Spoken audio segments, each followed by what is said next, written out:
कुरान हकीम में माँ की कसम खाई नहीं गई है, बाप की कसम खाई गई है जी, इसलिए कि वो अजीम होता है जी।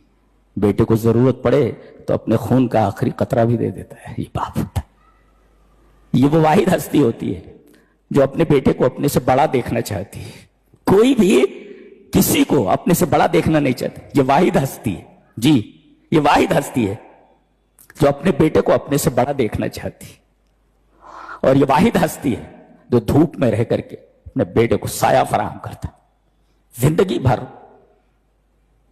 मशक्कतों और आजमाइशों की धूप में जलता रहता, मगर कोशिश ये होती है कि मेरे बच्चों को धूप न पहुंचे। इसी वजह से रब्बे ताला ने कसम खाई, ला उक़सिमु बिहाज़ल बलद व अंत हिल्लुम बिहाज़ल बलद व वालिदिन व मा वलद। वालिद की कसम, अल्लाह वालिद की कसम फरमाई है।